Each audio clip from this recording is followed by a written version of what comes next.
მოგესალმებით ყველას. მინდა ჩვენი ჯგუფის ახალი წევრების გასაგონად და იმ წევრების, ვინაც ვერ წაიკითხა რამოდენიმე დღის წინანდელი პოსტები ჩვენი ორგანიზაციის დაფუძნების თაობაზე. დიდი სიხარულით მინდა გავუწყოთ, რომ ჩვენ გეძებთ უკვე არ არის მხოლოდ Facebook გვერდი, ეს არის ორგანიზაცია, რომელიც ეხმარება მოქალაქეებს ბიოლოგიური ოჯახის პოვნაში, დაკარგული შვილების მოძიებაში და ჩვენი ქვეყნისთვის აუცილებელი ნაბიჯის გადადგმაში, რაც შეეხება საყოველთაო დნმ ტესტირებას. ორიოდე სიტყვით ვიტყვი ახალი ადამიანებისთვის, ვინ ვარ მე, რატომ ვარ ამ საქმეში, რატომ გამოვჩდი ახლა, რას ვემსახურებით, ვინ არის ჩემი გუნდი და რა არის ჩვენი მიზანი. მე ვარ თეონა გაბადაძე, რომელიც ეძებს ქუთაისის ძველ მეორე ახლანდელი ხონელიძის კლინიკაში 2000 წელს მკვდრად გამოცხადებულ შვილებს. დეტალურად ამ ვიდეოში არ მოვყვები კონკრეტულად ჩემი ისტორიის დეტალებს, შეგიძლიათ ნახოთ ჩემს პოსტებში ან მომდევნო სიუჟეტში, რომელიც სულ მალე იქნება მზად ხონელიძის კლინიკასთან დაკავშირებით. გეტყვით იმას, რომ 2022 წელს როგორც კი დავადასტურე საბუთების მხრივ ის, რომ ჩემი შვილები ნამდვილად იყვნენ გამქრალი და არც ერთი არ იყო გარდაცვლილი ხონელიძის კლინიკაში, ჩავები ამ საქმეში აქტიურად, ჩავეძიე დეტალებში, ვეძებე ყველა გზები, სადაც შესაძლო იყო მეპოვნა ჩემი შვილების კვალი. ჩემმა გამოცდილებამ მანახა ის, რომ ყველაფერი არის დროის კარგვა, ვინაიდან და რადგანაც მოპარული ბავშვების თემა იმდენად არის შეფუთული და გაყალბებული დოკუმენტურად, რომ შეუძლებელია გახვიდე კვალზე დედამ შვილების მოძიებაში და მეორე მხრიდან მოპარულმა ბავშვმა გავიდეს ბიოლოგიურ ოჯახზე და დედაზე, თუ კი მიყვება მხოლოდ დოკუმენტურ ძიებას. ერთადერთი ხსნა ყველასთვის ამ საქმეში არის და სწორი გზა დნმ ტესტირება. რადგანაც ჩვენ ვიტესტებით, მაგრამ შედეგი არ გვაქვს ჩვენ საძიებო საქმეში, იმიტომ რომ უნდა იყოს დატესტილი უშუალოდ ბავშვი და რადგანაც იტესტებიან ბავშვები და ვერ გადიან კვალზე და ბაზებში არ ხვდებათ პასუხებში დახურული ოჯახის წევრები, დედა, მამა, დედმამიშვილი და ასე შემდეგ. ამიტომ ჩვენ გადავწყვიტეთ საყოველთაო დახმარება ჩემი შვილების საძიებო გზაზე. ყველა ის ადამიანი, ვინც მომმართავს დახმარებაზე, იქნება ჩვენგან დახმარებული, მხარდაჭერილი, დაკვალიანებული, დატესტილი და ასე შემდეგ. ყველამ კარგად იცის და ახალ წევრებს ვეტყვი, რომ ყველა ის ბავშვი, ვინც შესაძლოა იყოს ჩემი შვილების საძიებო პარამეტრებში ჩამჯდარი, დასაჩუქრებული იქნებიან დნმ ტესტით, გადატვირთული ბაზებში და ყველა ის პროცედურები, რაც არის დაკავშირებული ძიებასთან, ჩვენთან ჯგუფში ხდება უსასყიდლოდ. ეხლა კი გადავალ საკითხზე, რატომ გამოვჩდი ეხლა. 2022 წელს მაია ასათიანის ერთ-ერთ გადაცემაში ვუყურე სიუჟეტი გოგონა გვანცაზე, რომელიც იყო 2000 წლიანი, თითქოს დატოვებული სამშობიარო ეზოში და ეძებდა ბიოლოგიურ ოჯახს. რატომღაც ძალიან დიდი ეჭვი ავიღე ამ გადაცემის ყურების შემდეგ ჩემს მშობიარობაზე, დაუკავშირეთ ჩემს ოჯახის წევრებს, დედაჩემს, ჩემს დას, რომელიც სამშობიაროში თავზე მადგა, ესე ვთქვათ, ნარკოზის შემდეგ, პალატაში გადაყვანის შემდეგ და გადავწყვიტეთ დაგვეწერა განცხადება იუსტიციის სახლში. პირველი განცხადება, რომელიც მივიღე 2022 წლის ოქტომბერი იყო, თუ არ ვცდები, ან ნოემბერი იყო, რომ ჩემზე ფიქსირდებოდა დაბადებული რიცხვებით 2 ფრჩხილებში 4 ბავშვის დაბადება. ხოლო ჩაშლილად მიწერდნენ ჩემი 2 გოგოს დაბადების თარიღებს, დეტალური ინფორმაციას იმის თაობაზე, თუ ვინ იყო განცხადებელი, ვინ ეწერდა ხელს საბუთების გატანას. იმის შემდეგ, რაც მოვითხოვე ამ უზუსტობის გარკვევა, 20 წუთიანი ლოდინის შემდეგ ბოდიში მომიხადეს და ჩამისწორეს 2-2-ზე. რა თქმა უნდა, ამის შემდეგ 1 წლის განმავლობაში ვაგროვებდი ყველანაირ საბუთს და დოკუმენტს. მივუკაკუნე ყველა ინსტანციას, სადაც იყო შესაძლებელი ამეღო პასუხი. დავემატე ერთ-ერთ ყველასთვის კარგად ნაცნობ საძიებო ჯგუფში, თუმცა დახმარება ვერსად ვერ მივიღე. ვაკვირდებოდი პოსტებს, ვაკვირდებოდი კომენტარებს, ვაკვირდებოდი რა ხდებოდა ზოგადად ამ საქმეში, ვინ რას აკეთებდა. მაშინ, როდესაც მაშინდელი ჩემი და საყოველთაო აზრით ტესტები ღირდა 350 ლარი და ერთი ხელის აღებით რთული იყო ნებისმიერი ადამიანისთვის და არის ასეთი ფასიანი ტესტის გაკეთება, მაგრამ როდესაც იცი რომ შვილს ეძებ და ხარ ასეთ სიტუაციაში, იწყებ თანხის აგროვებას, ასე ერთი ხელის აღებით ბევრისთვის რთული იყო და ჩემთვისაც იმ დროს 350, იმ დროსაც და ეხლა 350 ლარის გადახდა დნმ ტესტში, მაგრამ ვინაიდან და რადგანაც ეს იყო უპირველესი, რაც უნდა გამეკეთებინა მე როგორც მაძიებელ დედას, დავიწყე თანხის აგროვება. ბევრი რომ აღარ გავაგრძელო ამ თემაზე, მოკლედ ჩემი მიდგომის მანერით რომ ყველაფერს რასაც ვაკეთებ, უნდა ჩავეძიო დეტალურად იმ საქმეში, დავიწყე ჩაძიება დნმ ტესტების საკითხში, ლაბორატორიებში, გავეცანი რამდენი ლაბორატორია არსებობდა, მსოფლიოში პირველები ვინ იყვნენ, რასახის ინფორმაციებს გვაძლევდნენ და მივედი ტესტის ფასადაც. საოცრებავდა თვითონ ლაბორატორიიდან ტესტის გამოწერა უფრო ნაკლები ჯდებოდა, ვიდრე აქ ყიდვა ჯგუფში, რომლის სახელიც კი არ მინდა დავასახელო. ვისაც აინტერესებს კონკრეტულად რომელი ჯგუფი იყო პირველი, შეგიძლიათ ნახოთ ინფორმაციები დაფუძნების თაობაზე, რომელი ჯგუფი გაიხსნა შემდეგ და რა მოხდა და რატომ და ესეთი დეტალური ინფორმაციები შეგიძლიათ ნახოთ. პირად გვერდებზე ვიტყვი რომ ჩვენი ჯგუფი ჩვენ გეძებთ არის დაფუძნებული 2019 წლის 9 დეკემბერს ქალბატონი ანას მიერ, რომელიც ეძებდა და ეძებს დღემდე 78-79 წელს დაბადებულ დის შვილს. ჯგუფში მესამე წელია რაც ვარ ადმინი. რა თქმა უნდა დავიწყეთ ხალხის გათვითცნობიერება დნმ ტესტებთან დაკავშირებით, ფასებთან დაკავშირებით, რა ინფორმაციას გვაძლევს ესა თუ ისე ტესტი, ძალიან დიდი შრომის, არაერთი ბავშვის დატესტვის, არაერთი ადამიანის დახმარების და საჩუქრების და ასე შემდეგ შედეგად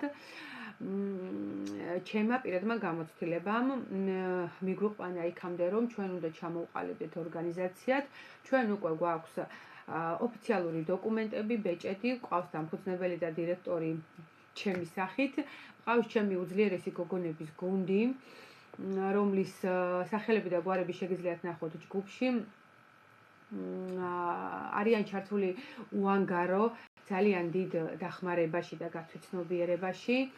ეხმარებიან ყველა ადამიანს ნებისმიერ ჯგუფში, რომელიც არ უნდა იყოს, სადაც დავინახავთ პოსტს ძიების თაობაზე, დახმარების თაობაზე, ყველას ვაკვალიანებ და ვეხმარებით, რადგანაც მე მაქვს უკვე ძალიან ბევრი და სხვა საქმეები და ვართ უკვე გადასული იმ საფეხურზე, რომ ვეძებთ სპონსორებს, რათა მეტი ტესტი გამოვიწეროთ. გვაქვს გაგზავნილი ლაბორატორიებში საკონტრაქტო ხელშეკრულების წერილები, სადაც ვითხოვთ, რომ დაგვეხმარონ უფრო ნაკლებ ფასში, შეგვაძენონ დნმ ტესტები, რადგანაც გვაქვს დასატესტი ძალიან დიდი რაოდენობის, გვყავს დასატესტი ძალიან დიდი რაოდენობის ადამიანი, სხვადასხვა კუთხეებში, რეგიონებში, სოფლებში, მიუვალ ადგილებშიც. ასევე დავდივართ რეგიონებში, ქალაქებში, შეღავათიან ფასებში ვეძებთ თქვენთვის საკურიერო მომსახურებას, არანაირ ზედმეტ თანხებს ადამიანი ჩვენთან არ იხდის, არანაირ მოგონილ საქართველოში გადასახადებს რეგისტრაციებთან დაკავშირებით და ბაზებში გადატვირთებთან დაკავშირებით ჩვენ არ ვიხდით. თქვენი ნებაყოფლობითი არის შემოწირულობა, რასაც შემოიტანთ უკვე ჩვენს ოფიციალურ ანგარიშებზე, რომლებიც გვაქვს TBC-სა და საქართველოს ბანკში და მალე დაგვემატება Liberty ბანკშიც ანგარიში და გვჭირდება დიზაინერი, ვებ დიზაინერი, რომელიც შეგვიქმნის ჩვენი ფონდის ოფიციალურ საიტს, სადაც ყველაფერი იქნება გამჭვირვალედ, ყველა თანხები როგორც ახლა ჯგუფში იდება შემოსული თანხები, რომელ ტესტებში მიდის და რა ტესტების და რა რაოდენობის ტესტის შეძენაში, დასაჩუქრებაში და ასე შემდეგ. ეხლა უკვე დაწვრილებით დაიდება ოფიციალურ გვერდზე და ნებისმიერისთვის იქნება ხელმისაწვდომი ჩვენი საანგარიშო ხედვა, ყავს ჯგუფში ბუღალტერი, აუდიტი, რომელიც აუცილებელი არის ორგანიზაციისთვის და ერთიანი ძალებით გვინდა და ყველას მოგიხმობთ, რომ დადგეთ ჩვენს გვერდით, დაეხმაროთ ყველას დატესტვაში. დღეს უკვე ისეთი დღე დადგა საქართველოში, რომ გოგო ვერ შევა ოჯახში ტესტი თუ არ გაიკეთა და ბიჭი ვერ დაოჯახდება ისე თუ დნმ ტესტი არ აქვს გაკეთებული, რადგანაც ძალიან ბევრი სავალალო შედეგები გვაქვს დნმ ტესტირებაში, ძალიან ბევრი სისხლის აღრევა ასაკოვან ხალხში, ახალგაზრდებში, ყავს ბავშვები, რომლებიც სისხლის აღრევის შედეგად არიან დაავადებული ამა თუ იმ დაავადებებით. და ვიტყვი იმას, რომ ჩვენ ვერ შევცვლით წარსულს, მაგრამ ჩვენ შეგვიძლია შევცვალოთ ჩვენი მომავალი.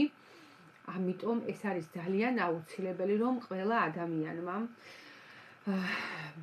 გაითავისოს ის, რომ აუცილებელი არის დნმ ტესტირება, აუცილებელი არის ჩვენი წარმომავლობის დადგენა, რომ ვიცოდეთ, ვინ არის ჩვენი ნათესავი და ვინ არ არის, ჩვენ შვილებს ვისთან შეუძლია დაიკავონ კონტაქტი და ვისთან არა, რაც ეკლესიურად გვაქვს დადგენილი 7 თაობა. აუცილებელი რომ არის ამის ცოდნა, ჩვენი გენეტიკური საოჯახო ხის შედგენა და ჩვენი მთავარი მიზანი რაც არის, მეტი ხალხის დატესტვა, რადგანაც ჩვენი მოპარული ბავშვები არიან მიმოფანტული საქართველოს და მსოფლიოს სხვადასხვა ქვეყნებში.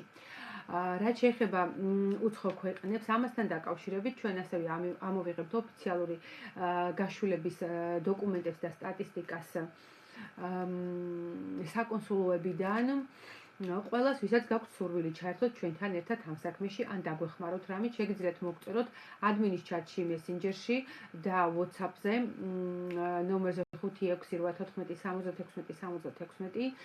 რაც შეეხება ჩემთან პირად მოწერებს, messenger ჩატი ჩემი პირადი არ მუშაობს, ძალიან დიდი მომართვიანობის გამო და გატეხვის მცდელობის გამო, მაგრამ მაინც ვერავინ ვერ შემაჩერებს და ვერ შემაშინებს, ამიტომ ვისაც ექნება სურვილი ჩემთან პირადად გასაუბრების, შეუძლიათ WhatsApp-ში მოიწერონ ადმინისტრატორთან ამის თაობაზე და მოხდება ჩაწერა.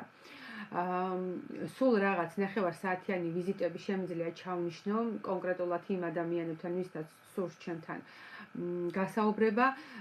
პირადში მიმოწერებისთვის ძალიან შეზღუდული დრო მაქვს, იმიტომ რომ ჩავერთეთ გადაღებებში, ყველა მოტყუებული დედის სიუჟეტების ჩაწერაში, ყველა ინფორმაციის აკინძვაში, საყოველთაო თემების გარკვევაში, რაც შეეხება სამშობიარო სახლებს, რომლებიც არ აძლევენ დედებს ჩანაწერებს, მიზეზით თითქოს განადგურებულია და დატბორილია.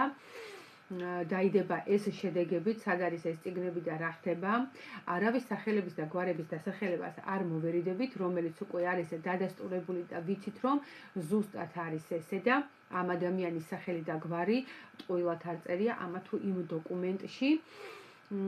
ჩვენ განვლილ გზებს, რასაც გავდივარ მე პირადად და სხვა მაძიებელი დედები აბსოლუტურად ყველას ვდებთ ჩვენს სიუჟეტებში, ამიტომ გვიყურეთ, დაგვემატეთ TikTok-ის გვერდზე, რადგანაც იქ დაიწყება ხვალინდელი დღიდან ოფიციალური გაცნობა გასაუბრება და გათვითცნობიერება განათლება დნმ ტესტებთან დაკავშირებით, ყველამ რომ იცოდეთ, ყველამ რომ ჩაიხედოთ თქვენს პირად მონაცემებში და გაიგოთ, რომ არავის არ აქვს უფლება გქონდეს წვდომა თქვენს პირად მონაცემებზე, არავის არ უნდა გადასცეთ თქვენი მეილები, პაროლები და წლობით არ უნდა მისცეთ შესანახად და საკონტროლებლად, იმიტომ რომ თქვენსავით არავინ არ ჩაიხედავს და არავინ არ აკონტროლებს, რაც არ უნდა თანხები გადაუხადოთ. და ბოლო საკითხი რაც მინდოდა მე თქვა არის ის რომ გთხოვთ გადააზიაროთ ჩვენი ვიდეოები პირად გვერდზე ნებისმიერ შესაფერის ჯგუფში ყველა მაძიებელ დედას მოვუწოდებ რომ გამოჩნდეს ოდნავ ეჭვით თუ გაქვთ რომ ბავშვი შესაძლოა იყოს ცოცხალი ან ეჭვი არ გაქვთ ოჯახის წევრებო ნათესავებო ვინც იცით რომ ქალბატონებს აქვს შემთხვეული ესეთი შემთხვევები როდესაც უთხრეს რომ ქონდა კისტა გასკლა და ბავშვი გაიგუდა იყო ფიბრომა გაკეთდა ოპერაცია ბავშვი დაიღუპა გარდაცვლილი დაბადა შვილები მშობიარობა დაიწყო ყველას მოუწოდეთ დატესტვისკენ რადგანაც დედებს კიდევ არსებობს ესეთი ადამიანები და ოჯახები სადაც არ არის მისული ჩვენი საყოველთაო ტკივილის თემა და თბილისში კიდევ თუ იყო დარჩენილი ადამიანი რომელსაც არ ექნებოდა ინფორმაცია ამ თემასთან დაკავშირებით მართლა არ მეგონა ამიტომ ხვალიდან დავიწყებთ მასობრივ საინფორმაციო დარიგებებს გაკვეთილებს გათვითცნობიერებებს პირდაპირ ეთერში შეგიძლიათ დამისვათ შეკითხვები ვის რა გაინტერესებს რა თემაზე ვისაუბროთ ყველას ვთხოვ რომ ჯგუფში გადმოსვლისას Facebook ჯგუფში გვიდევს ინფორმაციები პირველადი ინფორმაციები ანუ როდესაც ვეძებთ შვილს რა უნდა გააკეთოს დედამ იუსტიციაში რა ტექსტი უნდა დაწეროს სამშობიარო სახლში რა ტექსტი უნდა დაწეროს და როგორ მოითხოვოს პასუხები ასევე ბიოლოგიური ოჯახის მასშულებელმა ადამიანმა ტრაფიკინგის სააგენტოში რა ტექსტი უნდა დაწეროს ან მოითხოვოს და რა უნდა გააკეთოს იუსტიციის სახლში ბოლო 2-3 წინადადება იმის თაობაზე რომ ჯგუფი არის დახურული კომენტარებში გვიწერთ ჩართეთ გაზიარება ჩართული ვერ იქნება რადგანაც ჯგუფი არის დახურული ყველა პოსტის მარჯვენა 3 წერტილში შეგიძლიათ დააკოპიროთ ლინკი გადააზიაროთ ყველა მაძიებელმა ოჯახმა დაწერეთ პოსტები გინდათ ანონიმურად გინდათ თქვენი პროფილით ბავშვების ძიების თაობაზე ან იმის თაობაზე რომ გაქვთ ეჭვი შესაძლოა თქვენი შვილი იყოს ცოცხალი რადგანაც ჯგუფში არიან გაშულებული ადამიანები რომლებიც ფარული ფეისბუქებით ან პირადი ფეისბუქებით არ პოსტავენ და უყურებენ ეძებენ თუ კი მათ ვინმე ეძებს და დადებს განცხადებას ასევე ყველა გაშულებულს მინდა მოგიწოდოთ რომ თუ კი თქვენ გვიყურებთ ჩვენ დედებს რომლებიც ვეძებთ შვილებს და იცით რომ ჩვენი შვილების საძიებო ადამიანები არიან თქვენს გვერდით მოიყვანეთ ჯგუფში დაეხმარეთ დნმ ტესტირებაში მოიწვიეთ ჩვენს ლაივ ჩართვებზე უკვე ხვალიდან და ვიტყვი რომ ხვალიდან 6 საათზე საღამოს 6 საათზე TikTok-ზე გვექნება პირველი live ჩართვა. მოგიწოდებთ ყველას, ვისაც არ აქვს TikTok-ი, დაემატოთ, რომ თვალყური ადევნოთ შეკითხვები დამისვათ live რეჟიმში, გავარკვიოთ ყველაფერი, დაწეროთ ყველა ჯგუფში საძიებო პოსტები, არა მხოლოდ ჩემთან, რუსულ ჯგუფებში, მსოფლიოს ყველა ჯგუფებში, ბევრის ლინკები ჩვენთან არის, დაათვალიერეთ ჯგუფი და ნახეთ. მე როგორც შვილების მაძიებელი დედა ვერავის ვერ აუკრძალავ და არასოდეს არ აუკრძალავ, რომ იყვნენ ჩემს ჯგუფში და იყვნენ სხვა ჯგუფებში. ასე რომ იყავით ჩვენთან ერთად, დარჩით ჩვენთან ერთად, ძალიან ბევრ საინტერესო ინფორმაციებს შემოგთავაზებთ და გაგაგებინებთ. მალე ჩაეშვება ჩვენი საყოველთაო საქველმოქმედო აქცია. ჩვენი ჯგუფის სახელობის გულსამარგრებთან დაკავშირებით, რომლებიც გაიყიდება სიმბოლურ ფასად 7 ლარად, რატომ 7 ლარად, რატომ ეს რიცხვი 7 და ზოგადად ჩვენი გვერდის დიზაინი, მომდევნო საქველმოქმედო ფონდის ვებგვერდის დიზაინიც, რატომ არის ამა თუ იმ ფერებში, ამის თაობაზე, ყველაფერზე ვისაუბრებ მომდევნო ვიდეოებში. დღესდღეობით ეს იყო რისი თქმაც მინდოდა. იყავით ჩვენთან, გადააზიარეთ ჩემი ვიდეო, დაგვემატეთ TikTok-ზე, რომ მსოფლიოს ყველა კუთხეში დაგვინახონ, ჩვენი საძიებო განცხადებები წაიკითხონ, სხვადასხვა ქვეყნის გადაცემებთან, ჟურნალისტებთან, ვისაც გაქვთ, ვიცი ძალიან ბევრი ხართ ემიგრაციაში და იცნობთ ასეთ ადამიანებს, შეგიძლიათ მოგწეროთ და გვითხრათ, რომ შეგიძლიათ ამა თუ იმ ქვეყნის გადაცემასთან, ან ჟურნალისტთან, ან რომელიმე გამომცემლობასთან დავამყაროთ ურთიერთობა და გქონდეს იქაც დაიდოს, რომ მსოფლიოს ყველა ქვეყანაში შევიდეს ჩვენი საქართველოში მაძიებელი დედების, მოტყუებული დედების თემა. სხვაგან ჩვენ ვერსად ვერ დავინახეთ მხარდაჭერა, ყველა კარი სადაც მიუკაკუნეთ გაიღო, მაგრამ უშედეგოდ. ეხლა ის კარი, რომელიც არის ჩვენთვის დაკეტილი, აუცილებლად უნდა გავაღოთ ერთიანი ძალებით.